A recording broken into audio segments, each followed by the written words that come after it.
اس کے بارے میں حضرت علامہ اقبال نے فرمایا ہے جہاں میں نان شعیر پہ مداوت قوت حیدری، کہ یہ جو کی روٹی سے ہی قوت حیدری بنی ہے، اور اس میں جو کوئی عام چیز نہیں ہے، فل آف انرجی ہے، اس میں سٹارچ ہے، فیٹس ہے، فائبر ہے، واٹر ہے، اس میں لہمیات ہیں ایون، اور جدید تحقیق کے مطابق یہ مقوی غذا ہے، اور ایسی مقوی ہے کہ اگر کانسٹیپیشن والا کھائے تو وہ بھی ٹھیک ہو جاتا ہے، اگر ڈائیے والا کھائے تو وہ بھی ٹھیک ہو جاتا ہے، سبحان اللہ تسکین دیتی ہے، اور دودھ میں پکائیں تو یہ انتہائی اعلیٰ درجے کی مقوی ہے بارلے جو ہے، اور دل کے مریضوں کو تو امریکن ہاسپٹلز میں، یہاں کینیڈا میں بارلے کھلایا جاتا ہے، اور بچوں کی جتنی بھی امراض ہیں لیور وغیرہ کی اس میں جو دیا جاتا ہے، اور جو اولمپک گیمز ہوتی ہیں نا دنیا میں، اس میں کھلاڑیوں کو جو کہ بارلے بریڈ دی جاتی ہے، بارلے کا سیریل دیا جاتا ہے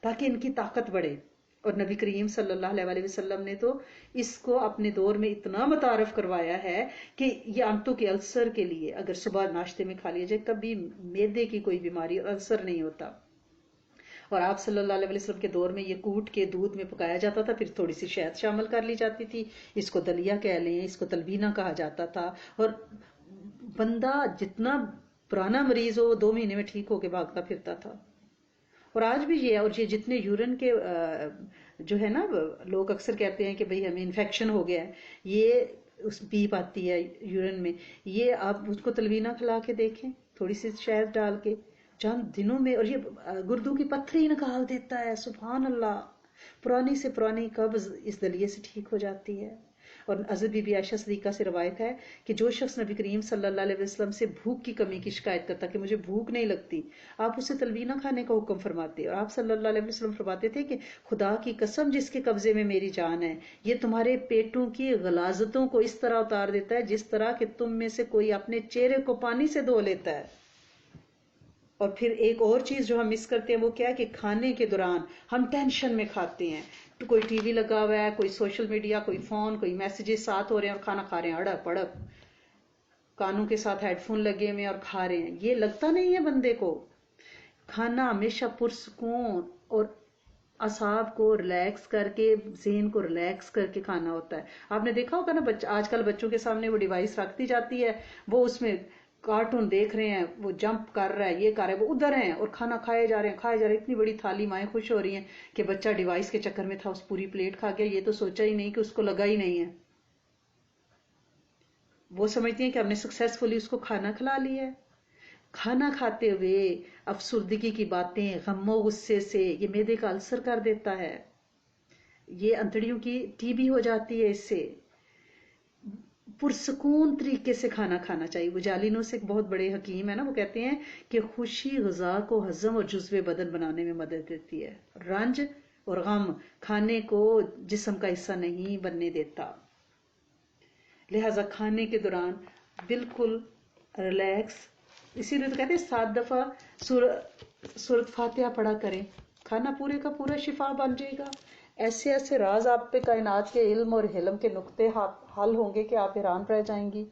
کھانے کے دوران پڑھتی رہا کریں سورۃ فاتحہ، یہ تو چابی ہے نا کامیابیوں کی، شفاؤں عطاؤں کی۔ اور اس کے ساتھ یہ کیا کریں کہ اگر 7 دفعہ سورۃ فاتحہ پڑھنا آپ کو کوئی پہاڑ جیسا عمل لگ رہا ہے تو 7 دفعہ بسم اللہ الرحمن الرحیم پڑھ لیا کریں، 7 زمینوں آسمانوں کی برکتیں آپ کے ساتھ شامل ہو جائیں گی۔ کھانے کے بعد 3 دفعہ سورۃ قریش ضرور پڑھا کریں، جب کھانا کھانے کی دعا پڑھ لیں تو اللہ کریم انشاءاللہ ہمارے دسترخوانوں کو بھی بہتر بنائے۔ دسترخوان کی بات اس لیے کرتے ہیں کہ ہمیں پتہ ہو کہ سنت نبوی کیا ہے۔ یہ اس جو لیکچر ہے اس کے دوران ہم سنتوں کی بات اس لیے کرتے ہیں کہ اگر ہمیں جینا مرنا نہیں آئے گا مسلمان ہو کے تو پھر کیا فائدہ، صرف کلمہ پڑھنے سے بات نہیں بنے گی نا، پورے کا پورا ہمارا زندگی کا سارا لایا عمل وہ اسلام کے مطابق، سنت کے مطابق ہونا چاہیے۔ ہم کھائیں پیئیں لیٹیں اٹھیں اوڑھیں پہنیں چلیں، سب کچھ اسلام کے مطابق ہونا چاہیے، کیونکہ قرآن میں ہے کہ اسلام میں پورے کے پورے داخل ہو جاؤ۔ اسلام صرف ریچولز کا نام نہیں ہے کہ نمازیں 5 ٹھکا ٹھک مار لی، پتہ ہی نہیں ہے، بس ڈیوٹی سمجھ کے ڈریل سمجھ کے کر رہے ہیں اور ہم سمجھیں کہ ہم بڑے پکے مسلمان ہو گئے، ہم نے 5 پلر پکڑے ہوئے ہیں۔ نہیں، ہمیں پورے کا پورا اسلام میں انشاءاللہ داخل ہونا ہے۔ تو اللہ کریم ہم سب کی اصلاح فرمائیں، ہم سب پہ اپنی رحمتیں فضل اور کرم فرمائیں، اور اس عشرے کی خصوصی رحمتیں ہم پہ، ہمارے گروپس پہ، سب پہ نازل فرمائیں، امت کے جن و انس پہ انشاءاللہ نازل فرما دیں۔ اللہم انی اسألک واتوجہ الیک بنبینا محمد صلی اللہ علیہ وآلہ وسلم، نبی رحمتی یا محمد انی اتوجہ بک الی ربک ان تقضی حاجاتی۔ یا اللہ یا رحمان یا رحیم، یا اللہ یا عظیم یا سلام یا قہار، واللہ غالب علی امرہ، اللہم فقہنا فی الدین۔ اللہ سونے ہمیں دین کی سمجھ عطا فرمائیں، ہمارا آسان حساب لیں بلکہ حساب لیں نہ، بے حساب جنت میں داخل فرما دیں پوری امت کے ساتھ۔ اللہ کریم ہمارے دلوں کو اللہ کریم اپنی اطاعت کی طرف پھیر دے۔ اللہ کریم ہمیں سیدھا راستہ دکھائیں، ہمیں کسی بھی شرور کی محفل سے، فرد سے، عمل سے بچا کے رکھیں۔ اللہ کریم ہمیں موت کی سختیوں، سکرات، نزع فضا کی تکلیفوں سے بچا کے رکھنا۔ اے میرے سونے مالک، تجھے معاف کرنا اچھا لگتا ہے، تجھے پسند ہے، اللہ سونے ہمیں معاف کر دیں، ہمیں معاف کر دیں، ہماری نسلوں کو، ہمارے آباء کو، پوری امت کو معاف کر دیں۔ اے میرے کریم مالک، ہم تجھ سے ہدایت چاہتے ہیں، تجھ سے تقوی چاہتے ہیں، تجھ سے دل کا غنا چاہتے ہیں، دست کی کشائش چاہتے ہیں، قلب کی کشائش چاہتے ہیں، زبان کی گرہ خیر کے کاموں کے لیے کھولنے کی درخواست کرتے ہیں۔ میرے کریم مالک، ہمیں نفع والا علم دینا، ہمیشہ ہمارے ہر عمل کو خیر کے ساتھ قبول فرمانا، اور میرے کریم مالک ہمارے رزق کو پاک رکھنا، ہماری نسلوں کی جڑوں میں سدا پاک رزق ڈالنا، رزق حرام سے بچا کے رکھنا۔ اے میرے کریم مالک، بڑھاپے میں ہمارا رزق ضرور بڑھانا، عمر کے آخری حصے میں غربت اور فاقوں سے بچانا۔ اللہ کریم بڑھاپے میں ایک تو بڑھاپا، بیماریاں، اکلاپا، اور اگر مال بھی نہیں ہوگا تو ہمارے اپنے بھی ہمیں چھوڑ جائیں گے۔ میرے کریم مالک، غربت اور بڑھاپے اور زندگی کے آخری پہر میں تیرے حبیب نے بھی انتہائی کی برسنی میں مال کی دعا مانگی ہے۔ عمر کے ٹوٹتے اور منقطع ہوتے وقت نبی کریم صلی اللہ علیہ وسلم نے فرمایا، اللہم اجعل اوسع رزقک علی عندک برسنی وانقطاع عمری، کہ اللہ کریم میرا رزق جو ہے وہ بڑھاپے میں اور عمر کے آخری حصے میں بڑھا کے رکھنا، جب عمر منقطع ہونے لگے۔ اللہ سونے حلال سے ہماری کفالت فرمائیں، حرام سے بچائیں، اور اپنے فضل سے ہمیں غنی کر دیں۔ اے میرے کریم مالک، جو تو نے ہمیں علم دیا ہے، اپنے علم میں سے جو رمق عطا فرمائی ہے، اللہ کریم اس کا نور آگے بڑھے اور ان چراغوں سے چراغ جلتے چلے جائیں۔ اللہ کریم زد فزد، اللہ کریم زد فزد، اللہ کریم زد فزد۔ اے میرے کریم مالک، ہمیں برے اخلاق سے بچانا، اللہ کریم کسی ایسی بیماری سے بچانا جس میں ہمارا 70 ظاہر ہو جائے۔ اللہ کریم ہماری آنچل شرم و حیا کی حفاظت فرمانا، شرم برم ہمارے اللہ کریم محفوظ رکھنا۔ اللہ سونے مسکینوں کے ساتھ رکھنا، فاقہ مستوں کے ساتھ اٹھانا، مارنا اور عشر بھی مسکینوں کے ساتھ کرنا۔ اے میرے کریم مالک، ہمارے نفس کی بھوک کو مٹا دینا، اللہ کریم ہمارے نفس کو بھر کے رکھنا، ہمارا من بھر کے رکھنا، اس کی غربت سے بچانا۔ اے میرے کریم مالک، اے میرے سونے آقا، اے میرے کریم مالک، ہم تجھ سے تیری محبت چاہتے ہیں اور ان لوگوں کی محبت چاہتے ہیں جو تجھے چاہتے ہیں۔ اللہ کریم اپنے محبت کرنے والوں کی محبت ہمیں عطا فرما دیں۔ اللہ کریم ہماری عزت و عفت کی حفاظت فرمائیں، ہماری نسلوں کی عزتوں کی، شرم و برموں کی حفاظت فرمانا، انہیں بہترین اخلاق دینا اور انہیں تقدیر پہ راضی بے رضا رہنے کی توفیق عطا فرمانا، انہیں شکوے شکایتوں والا نہ بنانا۔ اللہ کریم ہمیں فقر اور قلت اور ذلت سے بچانا، اللہ کریم ایسا نہ بنانا کہ ہم کسی پہ ظلم کریں یا کوئی ہم پہ ظلم کرے۔ اللہ کریم ظالموں میں نہ رکھنا، میرے کریم مالک، میرے سونے آقا، کسی بلا کی مشقت سے بچانا، بری تقدیر سے بچانا، برے فیصلوں اور گھڑیوں سے بچانا۔ ایسا نہ کر دینا کہ دشمن ہماری بے بسیوں پہ ہنسا کرے۔ میرے کریم مالک، جو نعمتیں تو نے دی ہیں دوام دینا، نعمتیں دے کے چھیننا نہ، زوال نعمت سے بچا لینا، عافیتوں کے پھر جانے سے بچا لینا، ہر طرح کی سختیوں سے بچا لینا۔ اے میرے مالک، ہمیں کبھی ہمارے نفس کے حوالے ایک لمحے کے لیے نہ کرنا۔ اللہ کریم، یہ نفس تو شرارت ہی سکھاتا ہے، ہمارے حال کو تو درست کر دینا، تیرے سوا کوئی ہمارے حالات کو درست کرنے والا نہیں ہے۔ میرے کریم مالک، ہم ایسے علم سے پناہ چاہتے ہیں جو ہمیں تکبر پیدا کرے۔ اللہ کریم ایسے دل سے پناہ چاہتے ہیں جس میں تیرا خوف نہ ہو۔ اللہ کریم ایسے نفس سے ہمیں بچا جو بھرے نہ، راضی نہ ہو۔ اللہ کریم ایسی دعا نہ دے جو قبول نہ ہو۔ اللہ کریم مستجاب الدعوات بنا دے۔ اللہ کریم مستجاب الدعواتی عطا فرمائیں۔ اللہ کریم مستجاب الدعواتی عطا فرمائیں۔ اے میرے سونے مالک، ہمیں ہماری نظروں میں چھوٹا رکھنا، دوسروں کی نظروں میں بڑھا کے رکھنا۔ اللہ کریم عزتیں دینا لیکن عاجزی عطا فرمانا، ہمیں شکر کرنے والا بنانا۔ اللہ کریم ہمیں صبر کرنے والا بنانا۔ اے میرے کریم مالک، ہمیں ماڈیسٹی عطا فرمانا۔ اللہ کریم ہمیں کشادہ کھلا لباس عطا فرمانا۔ اے میرے مالک، ہماری ظاہری چھپی ہوئے سارے گناہ معاف فرما دے، جو ہمیں پتہ ہیں ہمیں نہیں پتہ، سونے تو سارے معاف فرما دے، اور آخرت میں ہماری پوچھ نہ کرنا میرے مالک۔ اے میرے کریم مالک، اے میرے سونے آقا، تو حنان بھی ہے، منان بھی ہے، بدیع السماوات والارض، تو ذوالجلال والاکرام، تو رحمان، یا حی یا قیوم، سونے تیرے سونے سونے رام ہے، تو قہار رب ہے، ساری حمد تعریفیں تیرے لیے ہیں۔ اللہ کریم ہم سب تجھ سے جنت مانگتے ہیں، ہم جہنم سے پناہ چاہتے ہیں میرے کریم مالک، ہمیں جہنم سے پناہ دینا۔ اللہ کریم ہمارے اگلے پچھلے ظاہر باطن سارے گناہ چھپے ظاہر سب معاف فرما دے۔ اے میرے کریم مالک، ہمیں ایسے کاموں کی توفیق دے جو جنت کی طرف لے جانے والے ہوں۔ اے میرے کریم مالک، اس عشرے میں تیرا وعدہ ہے، جو تیرے وعدے ہیں اللہ سنے، تو نے قسمیں کھائی ہیں ان دنوں راتوں کی۔ اے میرے کریم مالک، اس میں جو تیرے وعدے ہیں، اور جب سے کائنات بنی ہے اور عشرہ ذی الحج سے لوگوں نے جو کچھ پایا ہے، اللہ کریم وہ سب کا سب ہمیں، ہماری نسلوں کو اور پوری امت کو عطا فرمائیں۔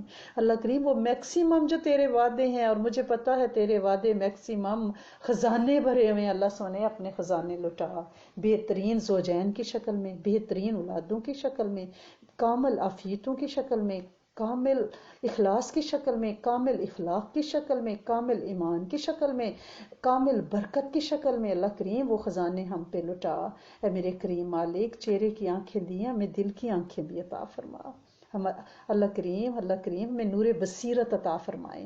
اے میرے کریم مالک، اے میرے سونے آقا، اپنے علم میں سے علم کا قطرہ عطا فرمائیں۔ ایک قطرہ جو بخشے مینوں کم بن جاندہ ہے میرا۔